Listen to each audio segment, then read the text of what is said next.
પર્યાવરણના મનોવિજ્ઞાનમાં હું આપ સૌનું હાર્દિક સ્વાગત કરું છું. હવે તો તમે મને ઓળખી જ ગયા છો. મારું નામ CS Patel, department of psychology, PK Kotawala arts college, Patan. આપણે યુનિટ નંબર 1 આખું સંપૂર્ણપણે જોઈ ગયા. ત્યાર પછી બીજું યુનિટ આપણે શરૂ કર્યું છે. એનો પહેલો વિડીયો તમે જોયો હશે. યુનિટ નંબર 2 કયું હતું? અવાજની વર્તન પર થતી અસર. અવાજની વર્તન પર થતી અસર. એમાં પ્રસ્તાવનામાં આખા યુનિટનો પરિચય આપ્યો, કયા કયા મુદ્દા ભણવાના છે તેના સંદર્ભમાં વાત કરી. પછી અભ્યાસક્રમ પ્રમાણે પહેલો મુદ્દો આપણે શરૂ કર્યો હતો. કયો શરૂ કર્યો હતો? અસાધારણ વાતાવરણ વિષયક ઉત્તેજનાઓ. આમ પ્રસ્તાવના અને અસાધારણ વાતાવરણ વિષયક ઉત્તેજનાઓ, આ બંને મુદ્દા સારી રીતે આપણે જોઈ ગયા હતા, સમજી ગયા હતા. હવે આખું યુનિટ શેને લગતું છે? વોઇસ, અવાજ, ઘોંઘાટ, એને લગતું છે. હવે પ્રદૂષણ એક પ્રકારનું પ્રદૂષણ જ છે. પ્લાસ્ટિકનો વધારે પડતો ઉપયોગ, ગંદુ પાણી, ગંદકી, હવાનું પ્રદૂષણ, કારખાનાની ચીમનીમાંથી નીકળતા ધુમાડા, જુદા જુદા વાહન વ્યવહારના સાધનોમાંથી નીકળતા પેટ્રોલના ધુમાડા, આ બધું હવાનું પ્રદૂષણ છે.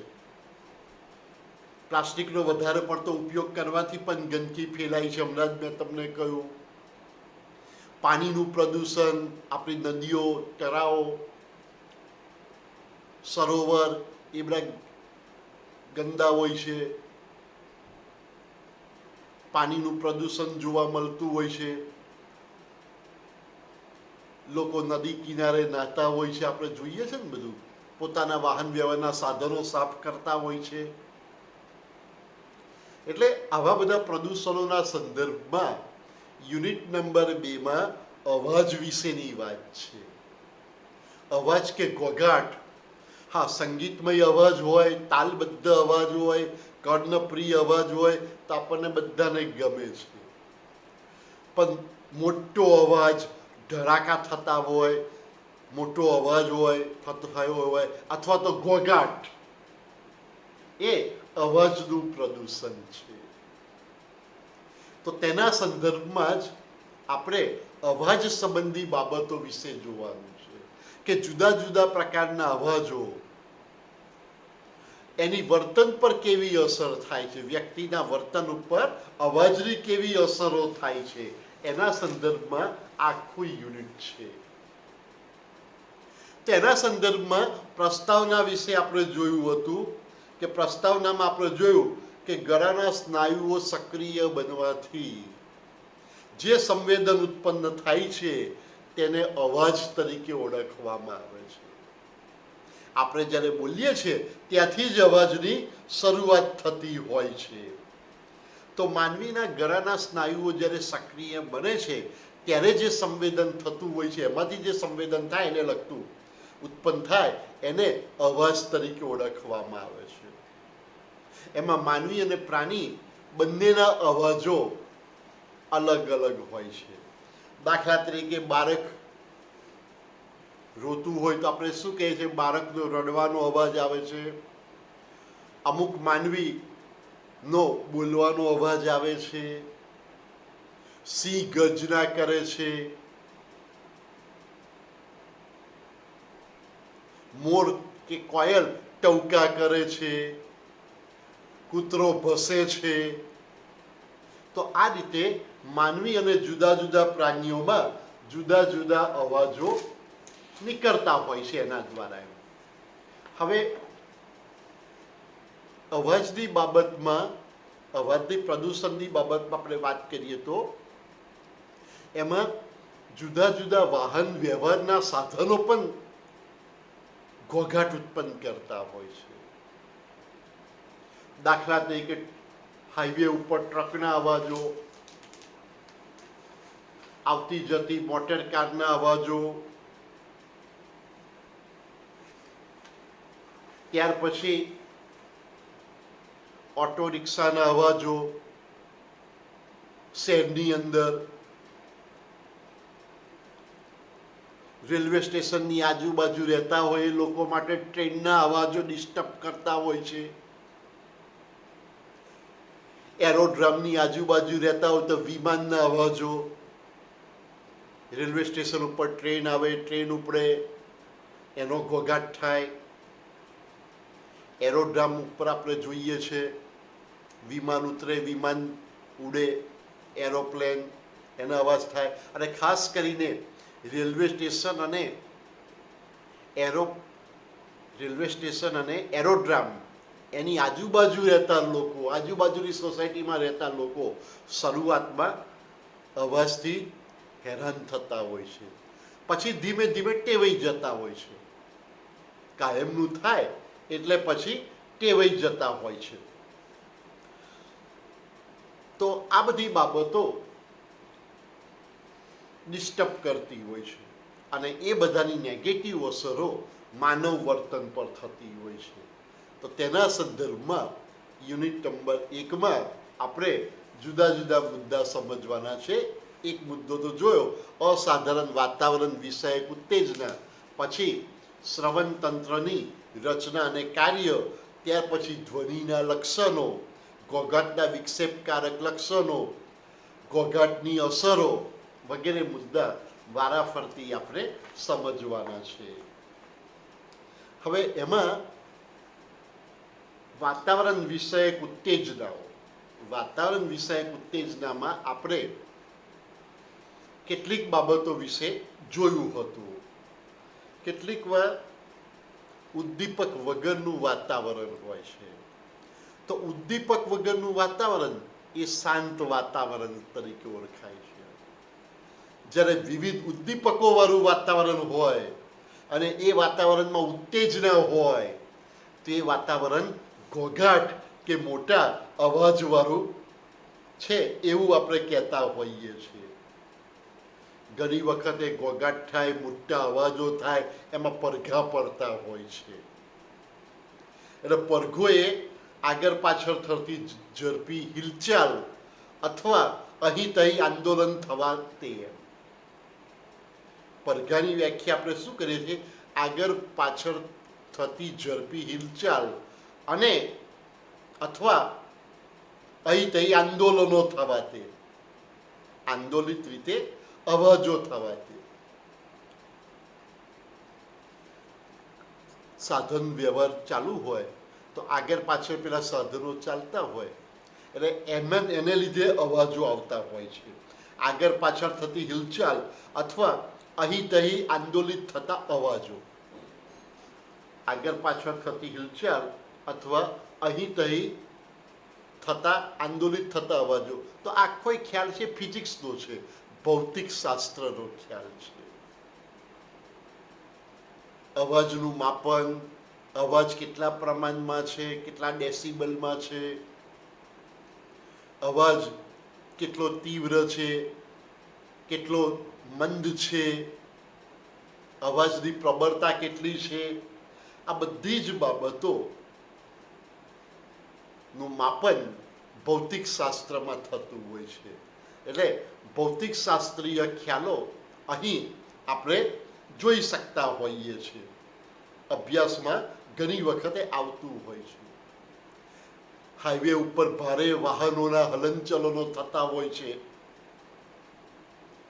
એ પડઘા પાડે છે, મોટા અવાજો કરે છે. મોટી મોટી લાંબી ટ્રક, પછી ગુડ્સ ટ્રેનો, લાંબી ગુડ્સ ટ્રેન, માલવાહક ટ્રેનો, મોટી મોટી ટ્રક, આ બધા હલનચલન દ્વારા ગતિ કરે છે અને એમાંથી પછી મોટા અવાજો, ઘોઘાટ જોવા મળે છે, જે કેટલીક વખતે પડઘા સ્વરૂપે પણ જોવા મળે છે. આ ઉપરાંત મોટી લક્ઝરી બસો, બુલડોઝરો, કારખાનામાં ચાલતા મોટા મોટા મશીનો, દોડતી ટ્રેનો, ભારે ઉદ્યોગવાળી મશીનરી, દરવાની ઘંટી, આ બધા જ અવાજ ઘોંઘાટ મોટા અવાજ સાથે સંકળાયેલા છે અને એની વર્તન ઉપર ઊંડી અસર થતી હોય છે. હવે આનું માપન માટે HZ એકમનો ઉપયોગ થાય છે. એના સંદર્ભે કહ્યું હતું જર્મન ભૌતિકશાસ્ત્ર HR હર્ટ્ઝના નામ પરથી આ માપ આવેલું છે. HZ એ પ્રત્યેક સેકન્ડની અવાજની આવૃત્તિ બતાવે છે. HZ દ્વારા અવાજનું માપન થાય છે.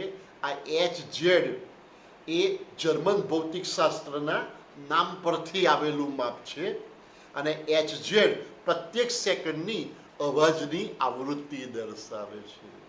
પ્રત્યેક સેકન્ડમાં અવાજ કેટલી વાર થાય છે એની આવૃત્તિ દર્શાવતું માપ એ HZ તરીકે ઓળખાય છે. તો તેના સંદર્ભમાં અવાજની નેગેટિવ અસરો વધારે થતી હોય છે. આપણે અવાજની દુનિયામાં જીવીએ છીએ. જો એક વાત યાદ રાખજો, આપણે અવાજની દુનિયામાં જીવીએ છીએ. ઘોંઘાટ, અવાજ આ બધું આપણી સંસ્કૃતિનો એક ભાગ બની ગયો છે. તમે જુઓ તહેવારો, તમે જુઓ નવરાત્રિ તો લાઉડ સ્પીકર મોટે મોટેથી વાગતા હોય. ગણેશજીનો ઉત્સવ હતો, આ વખતે તો કોરોના વાયરસ થઈ ગયો નથી થયો, બાકી ગણેશજીનો ઉત્સવ થાય, શોભાયાત્રાઓ નીકળે, ધાર્મિક શોભાયાત્રા, નવરાત્રિના ગરબા હોય એ વખતે માઇકનો અવાજ, લાઉડ સ્પીકરના અવાજો, આ બધા અવાજના પ્રદૂષણ માટે જવાબદાર છે અને એની આડઅસરો પછી માનવ વર્તન ઉપર થતી હોય છે. અતિશય અવાજને લીધે જ છાતીમાં દુખાવો થાય છે, માથાનો દુખાવો થાય છે, રાત્રે અભ્યાસમાં તકલીફ પડતી હોય છે, બરોબર ધ્યાન આપી શકાતું નથી. વડીલો હોય, વૃદ્ધ માણસો હોય એ ઊંઘમાં તકલીફો અનુભવે છે, એટલે કે અનિદ્રા અનુભવે છે. ઘોંઘાટમાં, લાઉડસ્પીકરના અવાજોમાં, ઘોંઘાટમાં વૃદ્ધ સિનિયર સિટીઝન ધરાવતા લોકોને ઊંઘ બરોબર આવતી નથી. તો આ બધી મુશ્કેલીઓ ડિસ્ટર્બ કરતી હોય છે. તો આમ જ્યારે અવાજ બિનજરૂરી હોય, જ્યારે જે અવાજ બિનજરૂરી હોય અને સંવેદન તંત્રને નુકસાન પહોંચાડતો હોય તેને ઘોંઘાટ કે મોટો અવાજ તરીકે ઓળખવામાં આવે છે. જ્યારે અવાજ બિનજરૂરી હોય અને સંવેદન તંત્રને નુકસાન પહોંચાડતો હોય તેને મોટો અવાજ કે ઘોંઘાટ તરીકે ઓળખવામાં આવે છે. દાખલા તરીકે લાઉડ સ્પીકર મોટે મોટેથી વાગતું હોય એ બિનજરૂરી અવાજ છે અને એને લીધે કાનના પડદા ફાટી જાય એવો અનુભવ થતો હોય છે અતિશય મોટા અવાજને એને લીધે. એમ એક તો બિનજરૂરી અવાજ હોય અને એનું પ્રમાણ પણ વધારે હોય, કાનના પડદા ફાટી જશે એવું આપણને લાગે, તો એ પછી એ પ્રકારનો અવાજ એ કેવો ગણાય છે? ઘોંઘાટ તરીકે ઓળખાય છે. મોટા અવાજ તરીકે આપણે તેને ઓળખતા હોઈએ છીએ. હવે એના સંદર્ભમાં બીજી પણ આપણે એક વાત કરીએ. જ્યારે અવાજ લયબદ્ધ હોય, કર્ણપ્રિય હોય, તાલબદ્ધ હોય તો એ અવાજ કાનને ગમે છે, સાંભળવો ગમે છે, કાનને ગમે છે. એટલે આપણે શું કહીએ છીએ? કર્ણપ્રિય અવાજ છે. જે આવા અવાજને આપણે સંગીત તરીકે ઓળખીએ છીએ. સંગીત એ સંસ્કૃતિનો જ એક ભાગ છે. જુદી જુદી સંસ્કૃતિમાં જુદા જુદા પ્રકારના સંગીતો જોવા મળતા હોય, સંગીત જોવા મળે છે. સંગીત દ્વારા મધુર અવાજ આવતો હોય છે, કર્ણપ્રિય અવાજ હોય છે. સંગીતનો અવાજ કેવો હોય છે? લયબદ્ધ, તાલબદ્ધ હોય, કાનને ગમી જાય, સાંભળવો ગમે તેવો હોય છે. તે સંગીત તરીકે ઓળખાય છે અને તેની વ્યક્તિના મન ઉપર સારી અસર થતી હોય છે. એમાંય ખાસ કરીને જે વ્યક્તિને ગીત સંગીતમાં રસ પડતો હોય, ગીત સંગીત ગમતું હોય, એમાં તેની અભિરુચિ વધારે હોય તો તો એ વ્યક્તિ મધુર અવાજ, મધુર સંગીત સાંભળીને આનંદ અનુભવે છે. તેની માનસિક મનોદશા એટલે કે મનોદશા ખૂબ જ આનંદિત બની જાય છે, પોઝિટિવ મનોદશા જોવા મળે છે. આવા સંગીતથી તે સુખ અને આનંદનો અનુભવ કરતો હોય છે. તો આ બધી બાબતો વાતાવરણ વિષય અસાધારણ વાતાવરણ વિષયક ઉત્તેજનાઓના સંદર્ભમાં આપણે જોઈ ગયા, સમજી ગયા. હવે એના સંદર્ભમાં ત્યાર પછીનો મુદ્દો આવે છે શ્રવણ તંત્રની રચના અને કાર્ય.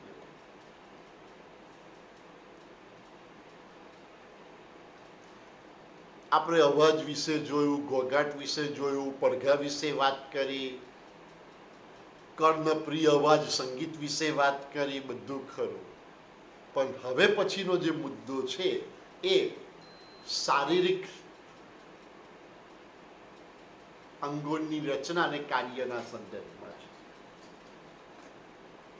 ખાસ કરીને અવાજ સાંભળવો, એની સાથે શરીરનું કયું અંગ સંકળાયેલું છે તો કે કાન. આપણે 5 ઇન્દ્રિય ધરાવીએ છીએ. આંખ દ્વારા જોઈ શકાય છે, નાક દ્વારા સુગંધ દુર્ગંધનો અનુભવ થાય છે, જીભ દ્વારા ખોરાકના સ્વાદનો અનુભવ થાય છે, ચામડી દ્વારા સ્પર્શનો અનુભવ થાય છે. એવી જ રીતે કાન દ્વારા અવાજ સાંભળવાનો અનુભવ થાય છે. નાનો અવાજ, મોટો અવાજ, સંગીતનો અવાજ, આ બધું જ કાન દ્વારા આપણે સાંભળતા હોઈએ છીએ. એટલે આપણે અવાજ કઈ રીતે સાંભળીએ છીએ? બીજા શબ્દોમાં કહીએ તો કાન દ્વારા અવાજ કઈ રીતે સંભળાય છે? અવાજ સાંભળવામાં કાનનું શું કાર્ય છે, કાનની શું ભૂમિકા છે, એના સંદર્ભમાં આપણે શ્રવણ તંત્રની રચના અને કાર્ય વિશે સમજવાનું છે. શ્રવણ તંત્ર એટલે કે ધ્વનિ સંવેદન તંત્ર. તો શ્રવણ તંત્રમાં કાન એ મુખ્ય શારીરિક અંગ છે. શ્રવણ તંત્રમાં કાન એ મુખ્ય શારીરિક અંગ છે. શ્રવણ સંવેદન કાનને લીધે જ શક્ય બને છે. સાદા શબ્દોમાં કહું, સિમ્પલ ભાષામાં હું તમારી જોડે વાત કરું તો આપણને દરેક પ્રકારનો અવાજ કાન દ્વારા જ સંભળાય છે. જો કાન ના હોય તો અવાજ સંભળાય જ નહીં. શ્રવણ સંવેદન શક્ય જ બનતું નથી. આમ શ્રવણ સંવેદન માટે કાન જવાબદાર અને મુખ્યત્વે અગત્યનું શારીરિક અંગ છે. એટલે શ્રવણ સંવેદન ને સમજવા માટે શ્રવણ તંત્રની રચના અને કાર્ય સમજવું પડે. એટલે કે કાનની રચના અને કાર્ય. સાદા શબ્દોમાં કહીએ તો કાનની રચના અને કાર્ય. હવે શ્રવણ સંવેદન, શ્રવણ પ્રક્રિયા તંત્ર, એમાં કાન વિશે આપણે સમજવાનું છે. કુદરતે માનવી અને પ્રાણીને કાન આપ્યા છે. આ કાનની મદદથી માનવી કે પ્રાણી જુદા જુદા અવાજો સાંભળી શકે છે, પારખી શકે છે, ઓળખી શકે છે. જુદા જુદા અવાજો પારખી શકે છે, ઓળખી શકે છે. પહેલા સાંભળે છે કાન દ્વારા, પછી અવાજ પારખવાનું કે અવાજ સમજવાનું, ચકાસવાનું, એ બધું કામ થાય છે. તો એને માટે કાન જવાબદાર છે. તો કાનની રચના સમજીએ તો કાનના 3 ભાગ છે. કયા કયા? બાહ્ય કાન, મધ્ય કાન અને આંતરકાન. બાહ્ય કાન અથવા તો બાહ્ય કર્ણ, કર્ણ એ જ કાન. બાહ્ય કર્ણ એ કાનનો બહારનો ભાગ છે. મધ્ય કર્ણ એ કાનનો વચ્ચે આવેલો ભાગ છે અને આંતરકર્ણ એ કાનની અંદરના ભાગમાં આવેલો ભાગ છે. બહારના ભાગમાં આવેલો કાનનો ભાગ એ બાહ્ય કર્ણ કહેવાય. બરાબર વચ્ચે વચ્ચે આવેલો કાનનો ભાગ એ મધ્ય કર્ણ કહેવાય. બરાબર અંદરના ભાગમાં આવેલો કાનનો ભાગ એ આંતરકર્ણ કહેવાય છે. તો કાનના 3 ભાગ પડે છે: બાહ્ય કર્ણ, મધ્ય કર્ણ, આંતરકર્ણ. એક પછી એક લઈએ. બાહ્ય કર્ણ એ શું છે? તો કે બાહ્ય કર્ણ એ કાનનો બહારનો ભાગ છે. આ બાહ્ય કાન કે બાહ્ય કર્ણમાં જુદા જુદા ભાગો આવેલા છે. એક કર્ણપાલી, બીજું કર્ણનલિકા અને ત્રીજું કર્ણપટલ. કર્ણપાલી, કર્ણનલિકા, કર્ણપટલ એ બાહ્ય કાનના ભાગો છે. આપણે શું સમજીએ છીએ? આપણે શ્રવણ તંત્રની રચના અને કાર્ય વિશે સમજીએ છીએ. એમાં કાનની રચના વિશે હું તમને સમજાવી રહ્યો છું. કાનના 3 પ્રકાર છે: બાહ્ય કર્ણ, મધ્ય કર્ણ અને આંતરકર્ણ. એક પછી એક સમજીએ છીએ. પહેલા બાહ્ય કર્ણ એ કાનનો બહારનો ભાગ છે. બાહ્ય કર્ણમાં કયા કયા ભાગ આવેલા છે?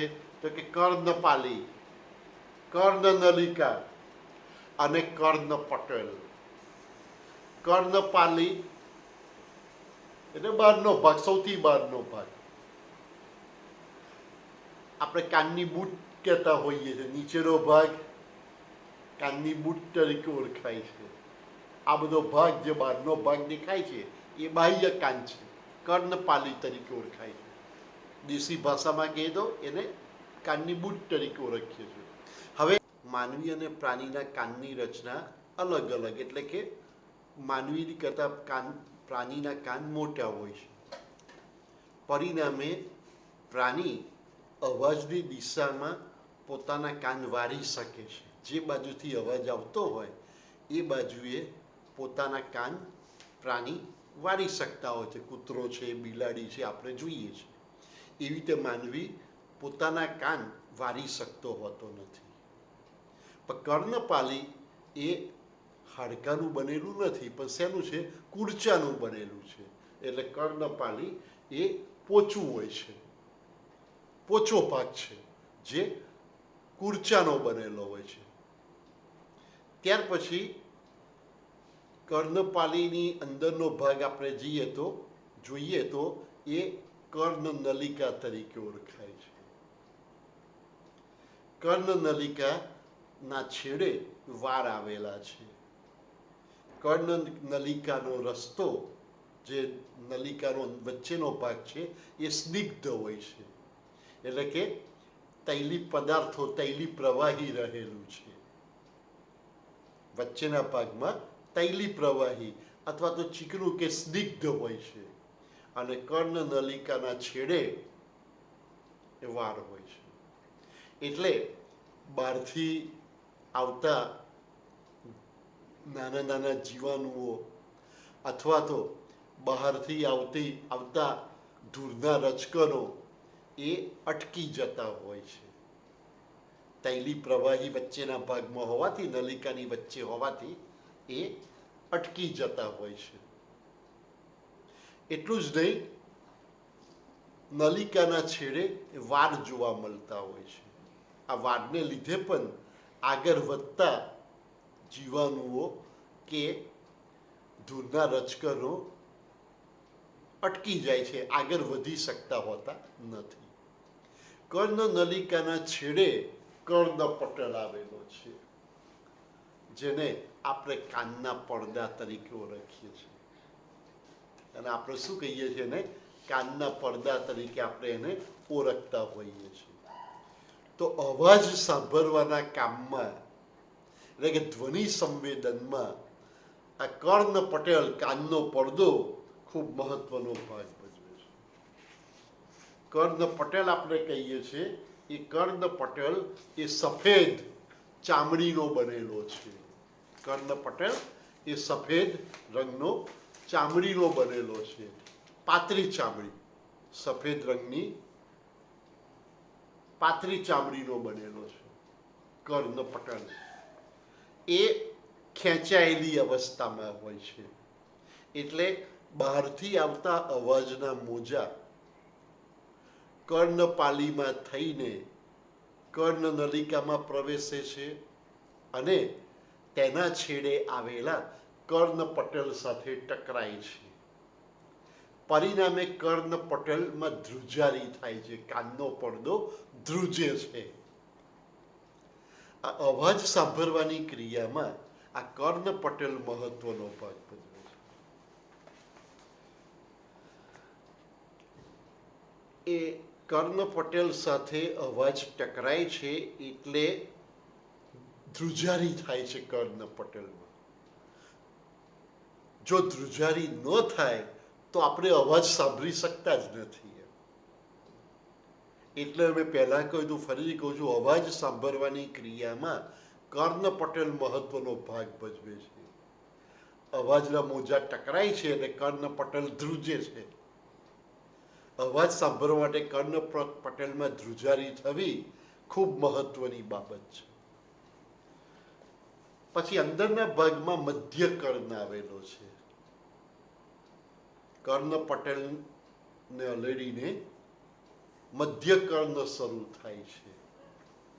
મધ્ય કર્ણ એ કાનનો વચ્ચેનો ભાગ છે.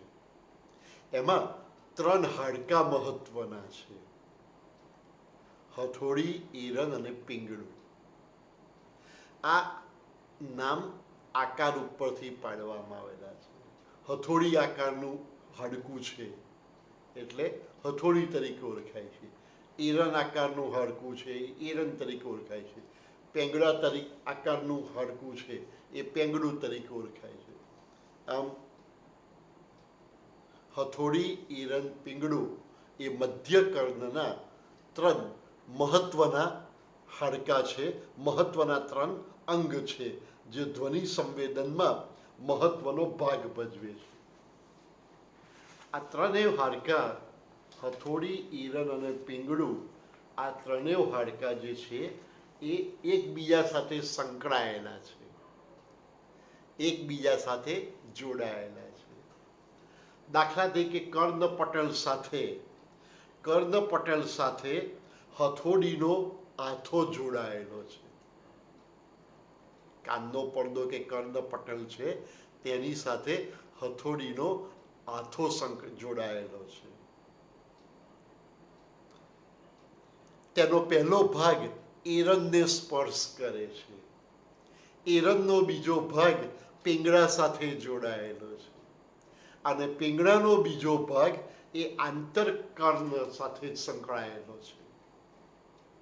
આમ સાંકળ સ્વરૂપે જોવા મળે છે. કર્ણપટલ, હથોડી, એરન, પિંગળું આ બધા એકબીજા સાથે જોડાયેલા છે. છેલ્લે પિંગળાનો બીજો ભાગ એ આંતરકર્ણ સાથે જોડાયેલો છે. એટલે અવાજ ટકરાય છે કર્ણપટલ સાથે, એટલે કર્ણપટલમાં ધ્રુજારી થાય છે. પરિણામે હથોડી, એરન, પિંગળું આ 3 આકારના હાડકામાં પણ ધ્રુજારી થાય છે અને એને લીધે એરનનો બીજો ભાગ આંતરકર્ણ સુધી સંકળાયેલો છે, એટલે એ ધ્રુજારી આંતરકર્ણ સુધી પહોંચી જતી હોય છે. હવે મધ્ય કર્ણમાં હ્યુસ્ટેશિયન નલિકા પણ જોવા મળે છે.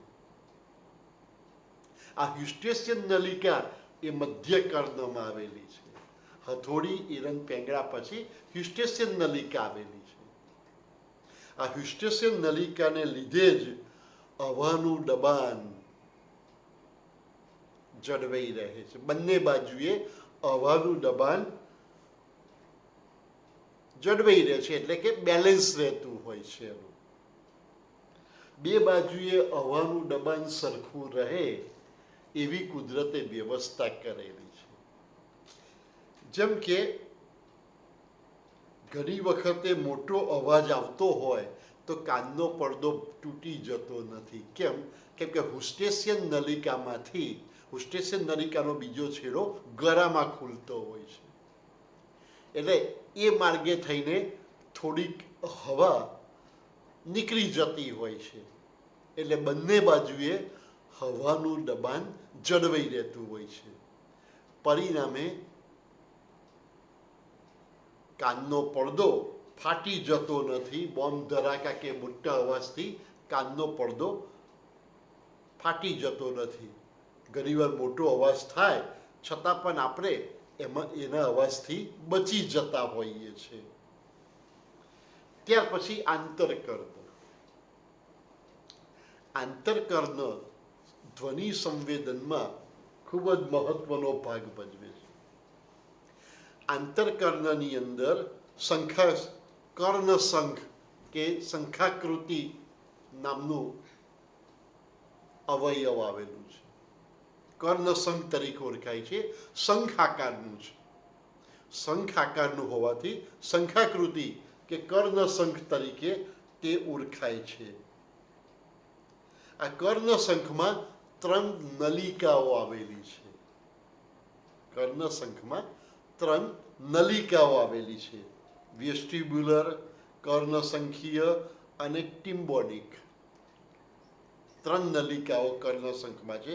વેસ્ટિબ્યુલર, કર્ણશંખીય અને ટિમ્બોનિક નલિકા.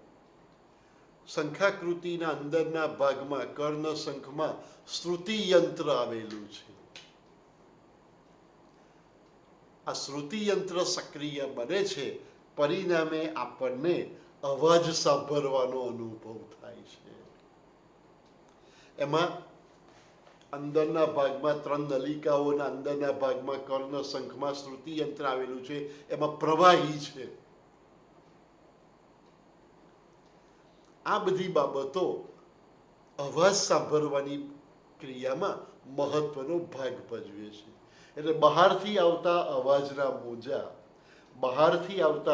મોજા કર્ણ પાલીમાં થઈને કર્ણ નલિકામાં પ્રવેશ કરે છે અને તેના છેડે આવેલ કર્ણપટલને ટકરાય છે. પરિણામે કર્ણપટલ કે કાનનો પડદો ધ્રુજે છે.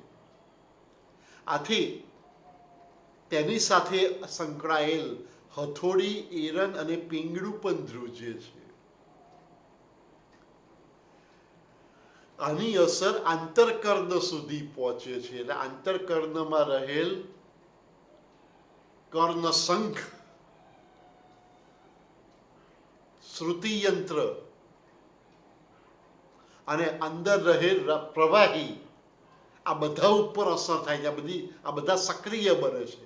એમાં શ્રુતિયંત્ર સક્રિય બનવાને લીધે આપણને અવાજ સાંભળવાનો અનુભવ થાય છે. તો નાનો અવાજ, મોટો અવાજ, સંગીત દ્વારા થતો અવાજ, મધુર અવાજ, ઘોઘાટ, પડઘો, આ બધા અવાજના જુદા જુદા સ્વરૂપો છે. આમ તમામ પ્રકારના અવાજો આપણને કઈ રીતે સંભળાય છે એ મેં તમને સમજાવ્યું કાનની રચના દ્વારા.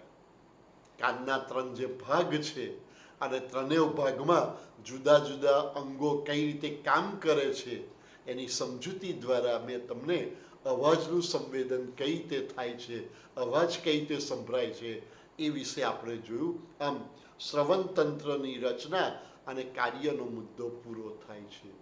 બાકીનો મુદ્દો આપણે ત્યાર પછીનો પોઈન્ટ છે એ આપણે પછીથી જોઈશું. ધ્વનિના લક્ષણો એ આપણે પછીના વિડીયોમાં જોઈશું. ચલો આવજો.